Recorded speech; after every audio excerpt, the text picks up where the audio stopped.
Assalamualaikum sahabat beriman. Tahapan pertumbuhan manusia terjadi mulai dari dalam kandungan, lahir, anak-anak, remaja, dewasa hingga tua. Selain menjalani perubahan secara fisik, kemampuan berpikir motorik, emosi, dan sosial juga ikut berubah.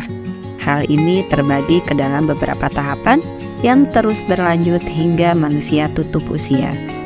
Seiring perkembangan pertumbuhan manusia menjelang usia lanjut, sering sekali dibayang-bayangi ketakutan akan suatu penyakit yang umum terjadi di usia lanjut.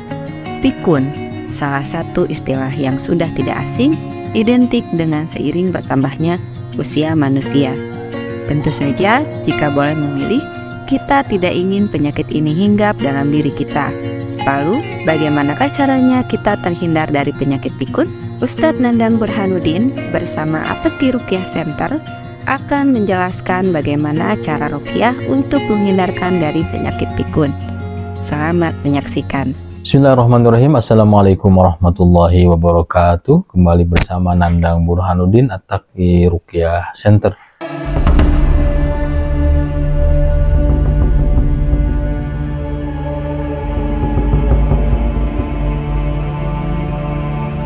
Alhamdulillah wassalatu wassalamu ala rasulillah wa ala alihi wa ashabihi wa man tabi'ahudahu ila yaumil qiyamah. Sahabat yang berbahagia, kita berlindung kepada Allah Subhanahu wa ta'ala dari kepikunan, dari kesehatan yang tidak mengantarkan kepada ketaatan, dari ketaatan yang mengantarkan kepada kesombongan, dan mudah-mudahan kita menjadi manusia-manusia yang dicintai oleh Allah Subhanahu wa ta'ala. Sahabat yang berbahagia, mari kita berselawat untuk baginda kita Nabiullah Muhammad Sallallahu Alaihi Wasallam. Mudah-mudahan kita terpilih menjadi kekasih-kekasih baginda Muhammad Sallallahu Alaihi Wasallam. Sahabat yang berbahagia, dalam hidup ini semua kita akan berujung kepada titik sebelum kematian adalah ketuaan. Jadi kita akan beranjak kepada usia tua. Dan masalah tua ini adalah takdir dari Allah Subhanahu wa ta'ala. Siapapun tidak bisa menghindari. Tapi yang menjadi masalah bagi kita adalah bagaimana usia kita bertambah tapi ingatan kita masih tetap kuat. Sinyal ibadah kita masih tetap tajam. Dan taqarrub kita kepada Allah Subhanahu wa ta'ala semakin dekat, semakin lekat. Sahabat yang berbahagia, izinkan saya menyampaikan teori ruqyah. Bagaimana kita menghindari dari pikun. Dan ini penting. Nah, masalah pikun ini sudah difirmankan oleh Allah Subhanahu wa ta'ala. Cara terbaik adalah bagaimana Allah Subhanahu wa ta'ala menurunkan satu firman Allah Subhanahu wa ta'ala, yaitu adalah surat Nun. Nun wal qalami wa ma yasturun. Nun, huruf nun, wal qalami, dan demi pena, demi pulpen, demi alat tulis, wa ma yasturun, dan hal-hal yang mereka tulis. Di sini artinya saya memahami bahwa dari ayat ini cara terbaik untuk menghindarkan kita dari pikun adalah kita harus rajin melatih diri kita untuk senantiasa menulis. Tidak lagi di laptop, tapi menulis di Al-Quranul Karim atau menulis di kertas yang kita tuliskan Al-Quranul Karim. Saat ini sudah ada produk-produk Al-Quran kosong, tidak jelas tulisannya, kemudian bersambung, dan ini cukup melatih otak kita agar terlatih dan tidak mengalami pikun. Kemudian sahabat yang berbahagia, yang kedua, agar kita tidak mengalami kepikunan, ya, kita harus beraktivitas di waktu sahur, di sepertiga malam. Yang dilakukan adalah zikir, wirid, istihmam, mandi malam. Dan ini dalam beberapa riwayat disampaikan orang yang mandi sebelum melakukan sholat subuh, Allah akan mengaruniakan cahaya dari mandi. Maka kita lihat ada orang tua yang secara usia sudah usia uzur, tapi fisiknya masih kuat, kemudian wajahnya bercahaya. Kemudian selain mandi pagi adalah istighfar, dan minimal istighfar itu adalah 70 sampai 100 kali. Dan ini sudah diajarkan oleh baginda Muhammad SAW. Berikutnya ada doa-doa, dan ini diizinkan saya membacakan beberapa doa agar kita terhindar dari kepikunan. Bismillahirrahmanirrahim. Doa yang pertama adalah Allahumma inni a'udzubika minal hammi wal hazan wal ajzi wal kasal wal bukhli wal jubn wa dhala'id daini wa ghalabatir rijal. Ya Allah, sesungguhnya aku berlindung kepadamu dari keluh kesah dan kesedihan, dari kelemahan dan kemalasan, dari sifat bakhil dan penakut, dari cengkraman hutang dan laki-laki yang mengindasku. Ini juga dalam riwayat lain doanya hampir sama. Allahumma inni a'udzubika minal ajzi wal kasal wal jubn wal bukhl wal haram wa adzabil qabr. Ya Allah, sungguh aku berlindung kepadamu dari kelemahan, kemalasan, kepengecutan, kebakhilan, ketuaan, dan azab kubur.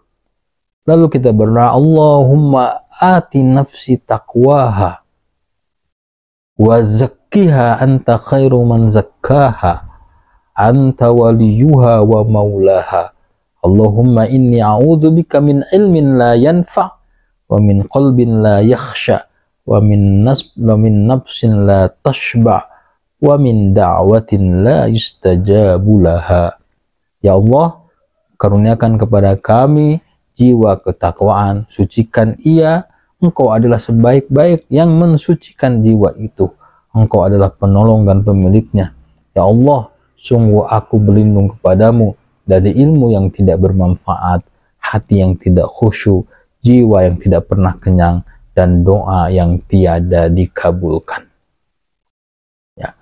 Lanjutannya doa, Allahumma hdini wasaddidni, Allahumma inni as'alukal huda wassadad.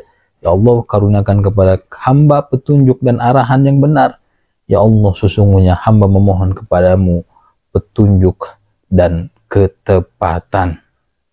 Allahumma inni a'udzubika min zawali ni'matika wa tahawuli afiyatika wa fajaati niqmatika wa jami'i sakhatika. Ya Allah, sesungguhnya aku berlindung kepadamu dari hilangnya kenikmatan, berpindahnya kekuatan darimu, dan dari datangnya azabmu secara tiba-tiba, serta dari seluruh kemurkaanmu. Kemudian Allahumma inni as'aluka al-afiyata fid dunya wal akhirah. Ya Allah, sesungguhnya aku memohon kepadamu kekuatan, kesehatan di dunia dan di akhirat. Ya, doa-doa ini ya bisa kita bacakan. Kalau kita tidak hafal, ya bisa kita dengarkan.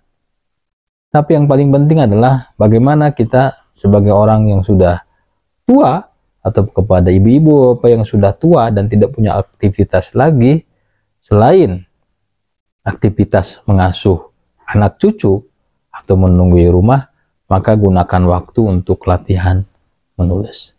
Man la yaktub, barang siapa yang tidak bisa menulis, apalagi menuliskan Al-Quran, ya, Al-Quran di khot-khot tadi yang saya sampaikan, ditulis alif lam mim misalnya, maka sahul alaihi ayyu janna, mudah bagi dia untuk dipengaruhi oleh jin. Jadi bagi sahabat-sahabat yang tadi ya punya sihir, punya pengaruh sihir, di antara terapinya selain dengan diruqyah adalah dengan memfokuskan pikiran kita kepada apa yang mau kita tulis, dan salah satunya adalah Al-Qur'anul Karim. Karena dikatakan dalam sebuah kaidah, ulama mengatakan al-qalamu dawa'un wal kitabatu syifa'un. Ya, al-qalam adalah obat dan menulis adalah proses untuk penyembuhan. Nah, terapi ini kalau kita lakukan secara terus-menerus, maka insya Allah itu akan menghilangkan pengaruh jin dari tubuh kita, pengaruh sihir dari tubuh kita, pengaruh sihir dari pikiran kita. Dalam pembahasan tentang masalah qorib, tentu ingat bahwa sihir dari melalui korin itu, dan salah satunya adalah mempengaruhi pikiran kita, dan pikiran itu bisa kita singkirkan selain dengan doa-doa, selain dengan herbal, juga dengan terapi menulis. Mudah-mudahan ada guna dan manfaatnya. Semoga kita terhindar dari jiwa pikun, jiwa yang senantiasa memikirkan hal-hal yang terlalu duniawi, tapi mudah-mudahan Allah takdirkan kita menjadi orang yang hidupnya senantiasa dibimbing oleh Allah Subhanahu wa Ta'ala, dan salah satunya kita menerapi diri kita dengan menulis. Wassalamualaikum warahmatullahi wabarakatuh. Bagaimana sahabat beriman? Penjelasan dari At-Taqi Ruqyah Center dapat kita amalkan dan aplikasikan pada kehidupan kita sehari-hari. Jangan lupa untuk terus mengikuti channel ini, memberikan like dan komentar positif agar channel dapat bermanfaat dan terus berkembang. Wassalamualaikum warahmatullahi wabarakatuh.